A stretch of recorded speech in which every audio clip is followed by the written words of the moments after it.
Hello friends, പുതിയൊരു വീഡിയോയിലേക്ക് എല്ലാവർക്കും സ്വാഗതം. ഇന്ന് ഞാനിവിടെ ചെയ്യാൻ പോകുന്നത് എഗ് സോയ ചങ്ക്സ് റോസ്റ്റാണ്. അതിനായിട്ട് ഇവിടെ ഒരു 2 കപ്പ് സോയ എടുത്ത് വെച്ചിട്ടുണ്ട്. അതുപോലെ തന്നെ 2 മുട്ടയും എടുത്തിട്ടുണ്ട്. പിന്നെ അതിനാവശ്യമുള്ള ഇൻഗ്രീഡിയൻസ് എന്ന് പറയുന്നത് തക്കാളിക്ക, സവാള, ഇത് കുറച്ച് മൈദമാവാണ്. മൈദമാവോ കോൺഫ്ലവറോ എന്ത് വേണമെങ്കിലും എടുക്കാം. ഇനി നമുക്ക് വീഡിയോയിലേക്ക് പോകാം. ഈ സോയ ചങ്ക്സ് നന്നായിട്ടൊന്ന് കഴുകി എടുത്തതിന് ശേഷം കുറച്ച് വെള്ളം തിളപ്പിച്ച് അതിലോട്ട് കുറച്ച് ഉപ്പും ഇട്ട് അത് തിളച്ചുകൊണ്ടിരിക്കുമ്പോൾ ഒരു 2 മിനിറ്റ് ഈ സോയ ചങ്ക്സ് അതിന് ഇട്ടതിന് ശേഷം ഊറ്റിയെടുത്ത് പിഴിഞ്ഞ് മാറ്റി വയ്ക്കാം. ഇപ്പോൾ ഉപ്പിട്ട വെള്ളമൊക്കെ നന്നായിട്ട് തിളച്ചിട്ടുണ്ട്. ഇനി കഴുകി വച്ചിരിക്കുന്ന സോയ ചങ്ക്സ് അതിലേക്ക് ഇട്ട് കൊടുക്കാം. ഒരു 2 മിനിറ്റ് ഒന്ന് തിളയ്ക്കട്ടെ. കഴുകിയെടുക്കണം, അല്ലെങ്കിൽ അതിൽ പൊടിയും ചില സോയയിൽ മണ്ണൊക്കെ കാണും. അതൊക്കെ പോകാനായിട്ട് ഒന്ന് കഴുകിയെടുക്കണം. ഇനി ഒന്ന് 2 മിനിറ്റ് തിളയ്ക്കുമ്പോൾ ഇത് കോരിയെടുക്കാം. കോരിയെടുത്തതിന് ശേഷം പിഴിഞ്ഞെടുക്കണം.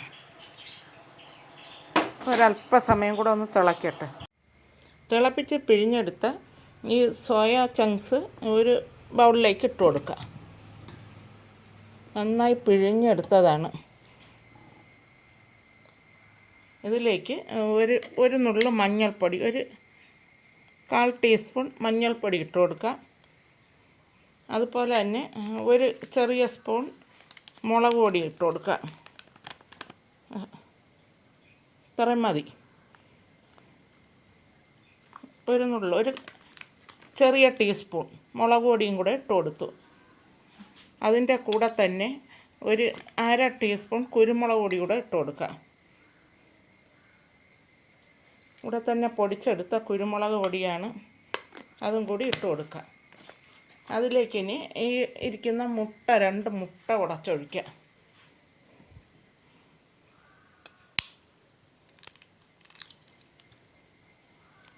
മുട്ട 2 ഉടച്ചൊഴിച്ച് കൊടുക്കുക.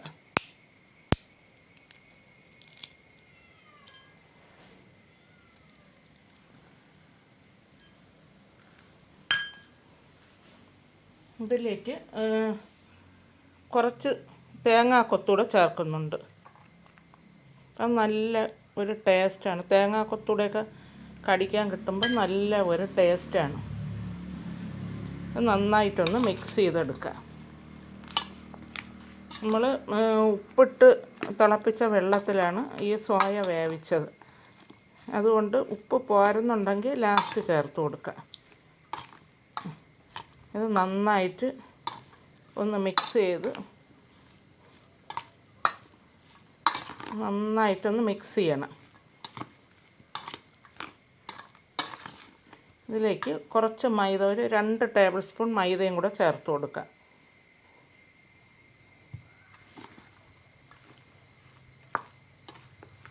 ഒന്ന് നന്നായി മിക്സ് ചെയ്ത് ഒരു അരമണിക്കൂർ മാറ്റി വയ്ക്കാം.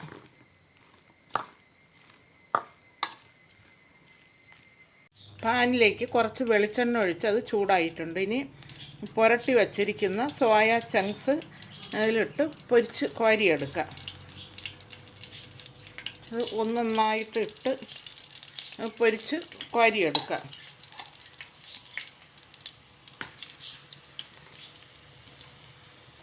മിക്സ് ചെയ്തിടരുത്, ഒന്നൊന്നായിട്ട് ഇട്ട് കൊടുക്കണം, അല്ലെങ്കിൽ അത് പരസ്പരം ഒട്ടിപ്പിടിക്കും. കുറേശ്ശെ ഇട്ട് നന്നായിട്ട് വറുത്ത് കോരിയെടുക്കുക.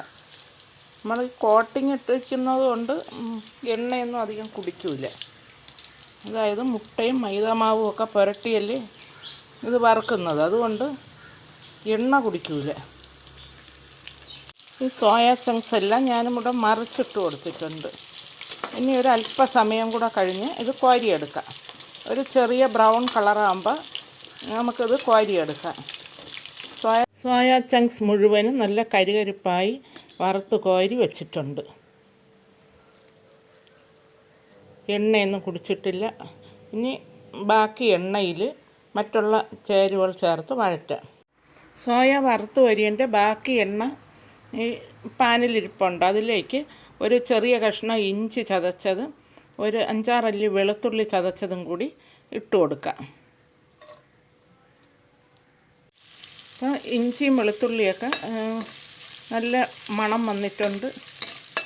പച്ചച്ചവയെല്ലാം മാറി നല്ലൊരു മണം വന്നിട്ടുണ്ട്. ഇനി ഇതിലേക്ക് 1 ടീസ്പൂൺ ജീരകം ഇട്ട് കൊടുക്കുക. ജീരകം കഴുകി എടുത്തതാണ്. ജീരകം കൂടി ഇട്ട് കൊടുക്കുക.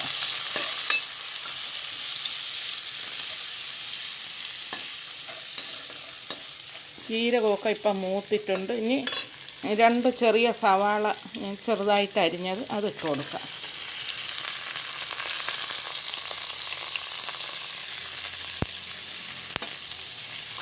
സവാള നന്നായിട്ട് മൂത്ത് വരണം,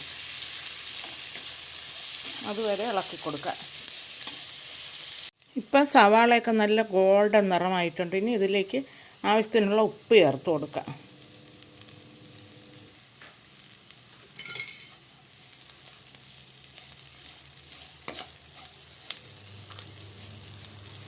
ഇനി 2 തക്കാളി ചെറുതായിട്ട് അരിഞ്ഞത് അതിട്ട് കൊടുക്കാം.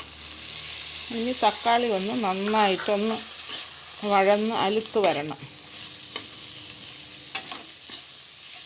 തക്കാളി നന്നായിട്ടൊന്ന് വഴന്ന് വരട്ടെ. തക്കാളിയൊക്കെ നന്നായിട്ട് അലിഞ്ഞിട്ടുണ്ട്. അതിലേക്ക് ഇനി 1/2 ടീസ്പൂൺ മഞ്ഞൾപ്പൊടി ഇട്ട് കൊടുക്കാം. 1 ടീസ്പൂൺ മുളക് പൊടിയും കൂടെ ഇട്ട് കൊടുക്കാം. ഇനി 1 ടേബിൾ സ്പൂൺ മല്ലിപ്പൊടി ഇട്ട് കൊടുക്കാം. 1/2 ടീസ്പൂൺ കുരുമുളക് പൊടിയും കൂടെ ഇട്ട് കൊടുക്കാം. നന്നായിട്ടൊന്ന് മിക്സ് ചെയ്ത് കൊടുക്കാം. എരിവ് കൂടുതൽ വേണമെങ്കിൽ മുളക് പൊടി കൂടുതൽ ചേർക്കാം. ഞാനിവിടെ കുറച്ച് മുളക് പൊടി മാത്രമേ ചേർക്കുന്നുള്ളൂ. നന്നായിട്ട് മിക്സ് ചെയ്തു. പൊടികളുടെയൊക്കെ പച്ചമണമൊക്കെ മാറിയിട്ടുണ്ട്. ഇനി 1 ടേബിൾ സ്പൂൺ ടൊമാറ്റോ സോസ് ചേർത്ത് കൊടുക്കാം. അതും കൂടെ ചേർക്കുമ്പോഴാണ് നല്ല ഒരു ടേസ്റ്റ് വരുന്നത്. 1 ടേബിൾ സ്പൂൺ ടൊമാറ്റോ സോസ് ചേർത്ത് കൊടുക്കുക. ഇഷ്ടമല്ലാത്തവർ ചേർക്കണമെന്നില്ല, കുഴപ്പമൊന്നുമില്ല ചേർത്തില്ലെങ്കിൽ.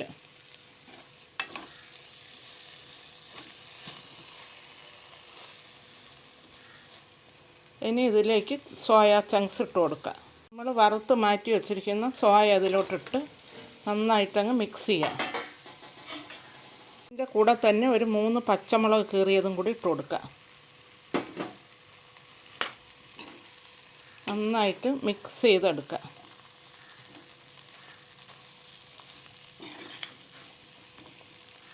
ഇതിലേക്ക് സർവ്വസ്വാദം ക്രമീകരിക്കാൻ 1 ടീസ്പൂൺ പഞ്ചസാര കൂടി ചേർത്ത് കൊടുക്കുക. പഞ്ചസാര ചേർക്കണമെന്നില്ല, വേണമെങ്കിൽ ചേർത്താൽ മതി, ചേർത്തില്ലെങ്കിലും കുഴപ്പമൊന്നുമില്ല. ഇപ്പോൾ റെഡി ആയിട്ടുണ്ട്. ഇനി വിളമ്പുന്ന ഒരു പാത്രത്തിലേക്ക് മാറ്റി വയ്ക്കുക. അങ്ങനെ സോയ ചങ്ക്സ് റോസ്റ്റ് ഇവിടെ ഒരു വിളമ്പുന്ന പാത്രത്തിലേക്ക് മാറ്റിയിട്ടുണ്ട്. കഴിക്കാൻ സമയത്ത് നാരങ്ങയുടെ നീര് പിഴിഞ്ഞൊഴിച്ചാൽ നല്ല ടേസ്റ്റായിരിക്കും.